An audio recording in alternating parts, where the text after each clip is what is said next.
Bahasa dan Sastra Inggris dari kelas Pancasila D3.8, dan judul yang mau aku angkat akan aku taruh di sini. Happy watching semuanya.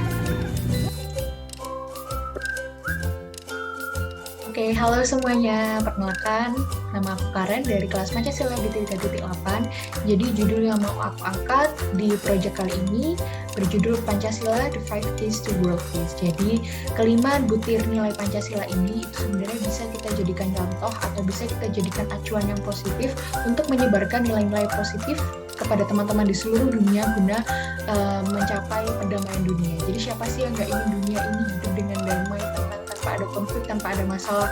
Setiap orang dari negara manapun, apapun latar belakangnya, pasti menginginkan juga kehidupan yang damai di seluruh dunia ini tanpa ada konflik maupun permasalahan. Namun memang tidak bisa dipungkiri, kita hidup memang pasti terkadang ada masalah, ada saja konflik-konflik yang terkadang memang tidak bisa dihindari, dan bahkan sebenarnya konflik itu dibutuhkan karena salah satu fungsi dari konflik, salah satu fungsi positifnya adalah kita bisa jadi mempererat persaudaraan, bisa mempererat persatuan juga setelah adanya konflik. Nah, tapi sebenarnya konflik itu sendiri juga bisa kita cegah gitu ya, sebagai upaya preventifnya nih untuk mencegah perpecahan yang ada di seluruh dunia ini. Kita bisa menjadikan berbagai macam acuan dan sumber yang bisa kita jadikan pembelajaran untuk menguatkan persaudaraan, persatuan kita di seluruh dunia tanpa memandang apapun latar belakangnya. Nah, salah satunya adalah melalui dasar negara kita sendiri, yaitu adalah Pancasila.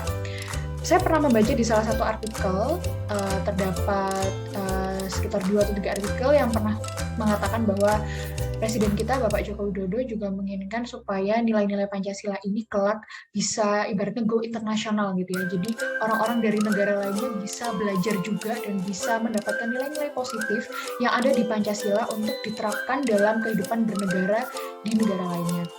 Nah, presiden lainnya yang juga pernah mengungkapkan hal ini adalah mantan presiden kita, yaitu Ibu Megawati, pernah mengatakan bahwa Pancasila ini juga memiliki sisi-sisi positif yang bisa dijadikan pembelajaran untuk menerapkan dan mencapai perdamaian dunia gitu ya.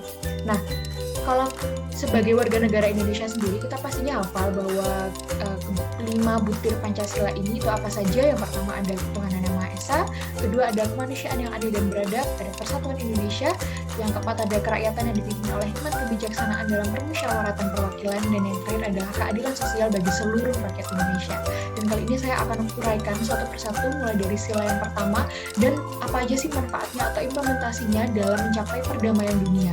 Nah, pasti kalian pernah atau mungkin kayak nggak pernah menyangka gitu ya, dasar negara kita yang asli dari Indonesia atau yang mungkin bersifat nasionalis ternyata juga bisa go internasional, dalam artian bisa menjadi pembelajaran juga bagi orang-orang di negara lainnya untuk menerapkannya atau mengimplementasikannya guna mencapai kemajuan dan juga perdamaian dunia itu sendiri.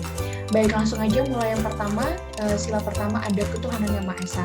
Ketuhanan yang Maha Esa, kalau di Indonesia sendiri kita pasti sudah tahu bahwa keenam agama yang diakui di Indonesia itu adalah keenam agama yang memang sudah diakui dan juga memiliki manfaatnya masing-masing, dalam artian tidak ada agama itu yang mengajarkan pembelajaran yang jelek atau pembelajaran buruk.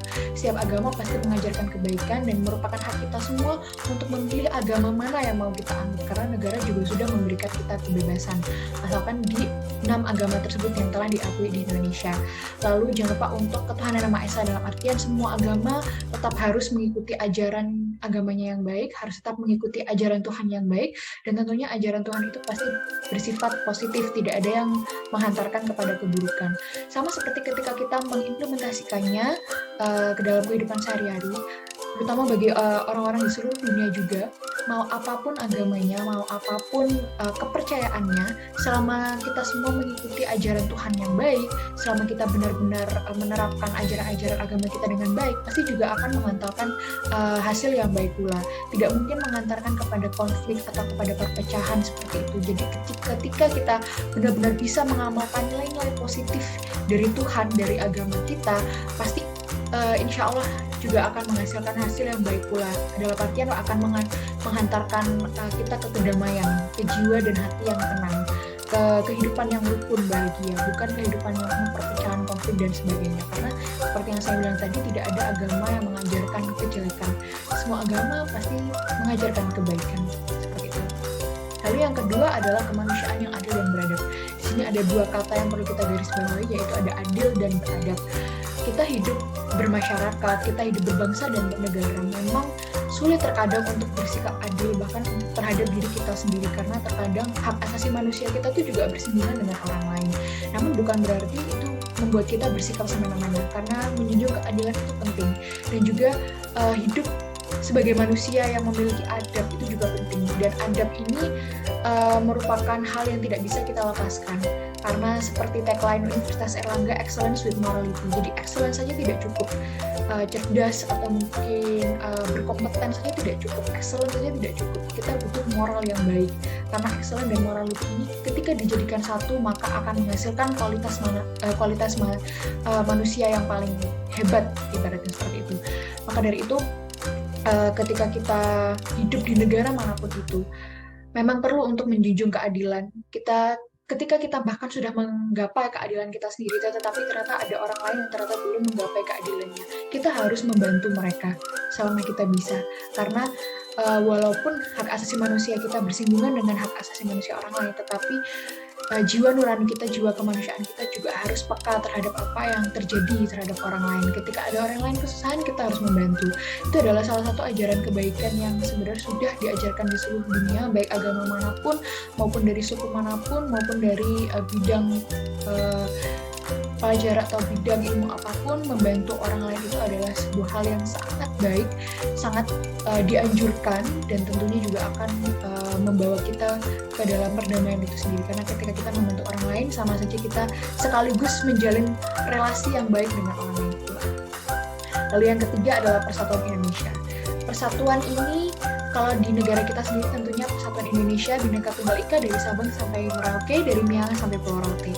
Tapi ketika kita mengimplementasikannya dalam mencapai perdamaian dunia, tentunya persatuan ini atau unity adalah sesuatu yang memang sedang kita perjuangkan bagi siapapun yang ada di seluruh dunia ini. Tentunya semua ingin mencapai persatuan.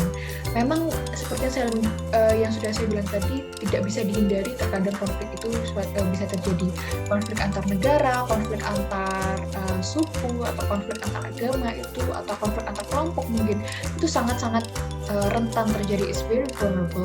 Tetapi sudah menjadi tanggung jawab kita juga untuk bisa menjaga persatuan tersebut, dimulai dari diri kita sendiri, dengan cara tidak memulai konflik dengan orang lain, tidak memprovokasi orang lain dengan hal-hal yang buruk sehingga menimbulkan perpecahan dan sebagainya. Lalu menjaga diri kita sendiri dari kegiatan-kegiatan yang negatif, atau menghindari diri kita dari segala kegiatan perselisihan atau pertengkaran. Karena ketika kita sudah bisa memulai dari diri kita sendiri, maka insya Allah lingkungan yang kita ciptakan setidaknya di dunia sekitar kita itu bisa menjadi lebih baik pula. Kalaupun memang ketika konflik itu dimulai dari orang lain, ketika kita bisa untuk berpartisipasi untuk mengatasi konflik tersebut atau melerai perselisihan tersebut, maka itu sudah menjadi tanggung jawab kita untuk melakukannya. Seperti itu. Jadi untuk meningkatkan persatuan ini dan mencegah perselisihan ini sebenarnya tidak hanya harus diterapkan ketika kita di Indonesia saja. Kalau mungkin nanti ketika menjadi, maybe salah satu dari kita, insya Allah bisa ada yang menjadi diaspora yang sukses. Nah, ketika kita tinggal di negara orang, kita bisa menyebarkan nilai-nilai positif yang diajarkan di negara kita, salah satunya dari Pancasila, kepada orang-orang yang kita kenal di negara tersebut, bahwa ini Indonesia, ini Pancasila. Kalau dulu ada tagline saya Indonesia, saya Pancasila. Nah, ini bisa kita jadikan pembelajaran juga, kita tunjukkan kepada orang-orang dari negara lainnya bahwa inilah Indonesia yang sebenarnya, Indonesia yang cinta persatuan, Indonesia yang cinta damai, kita tidak cinta perselisihan, kita tidak cinta konflik, dan Indonesia adalah negara yang akan selalu berusaha untuk memperjuangkan persatuannya. Lalu yang terakhir adalah kerakyatan dipimpin oleh hikmat kebijaksanaan dalam permusyawaratan perwakilan. Untuk poin nomor 4 ini saya uraikan dari sisi hukum maupun dari sisi aturan yang berlaku. Ketika kita hidup di Indonesia sebagai negara hukum, segala sesuatunya telah tertulis dan telah diatur dalam hukum-hukum yang berlaku, yang telah diterapkan dalam undang-undang.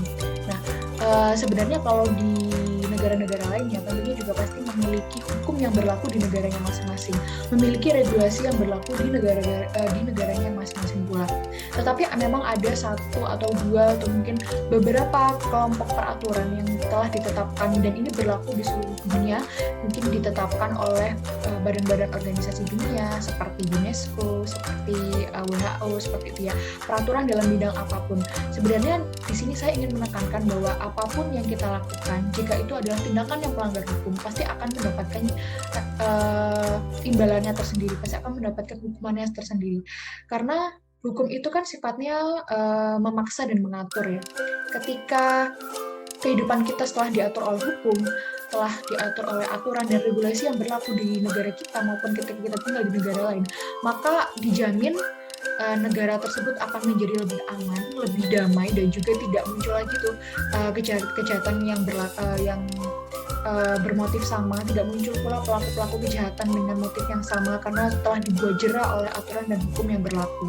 Maka dari itu dengan sifat dasar hukum yang memaksa dan mengatur ini, maka dapat mengatur kita dan juga memaksa kita untuk mau tidak mau kan harus bersikap mengikuti aturan yang berlaku sehingga kita tidak terhindar dari segala kegiatan-kegiatan yang melanggar hukum dan tentunya bisa menghantarkan kita juga menuju kehidupan yang damai dan tenang.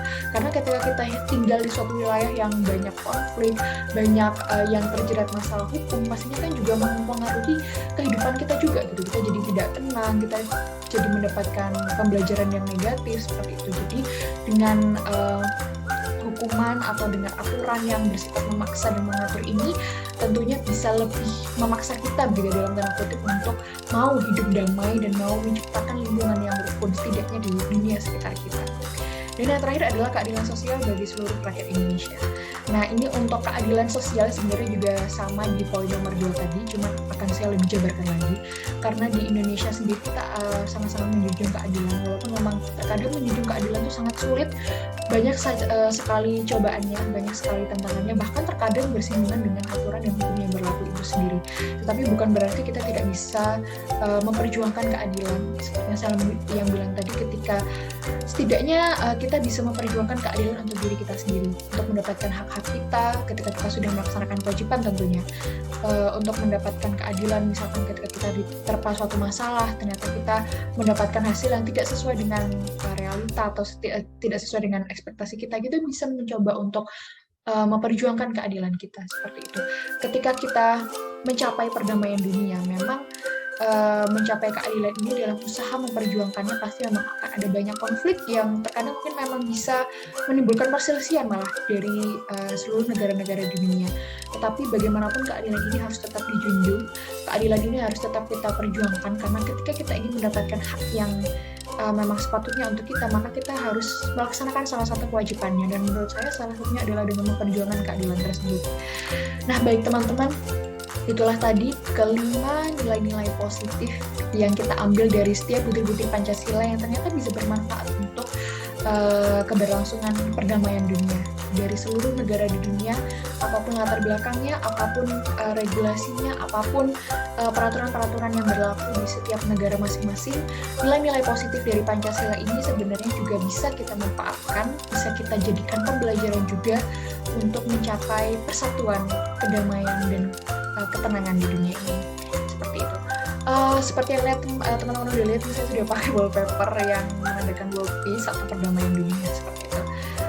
Mungkin tadi pemaparannya sudah saya sampaikan, semoga bisa bermanfaat, semoga bisa menjadi pembelajaran bagi kita semua, terutama bagi kita seluruh sivitas akademika Universitas Airlangga untuk bisa menjadi sosok yang Pancasilais, untuk yang bisa menjadi sosok yang terus meningkatkan nasionalismenya dan bisa menjadi sosok yang selalu cinta damai tanpa ada keinginan untuk memprovokasi pihak manapun dan tetap menunjukkan excellence with morality. Oke, mungkin seperti itu dulu teman-teman. Terima kasih sudah menonton video ini. Jangan lupa like, share, dan subscribe. Dan thank you so much udah ikut bareng aku diskusi di video kali ini. Thank you so much semuanya. Dadah. Wassalamualaikum warahmatullahi wabarakatuh. UNER hebat!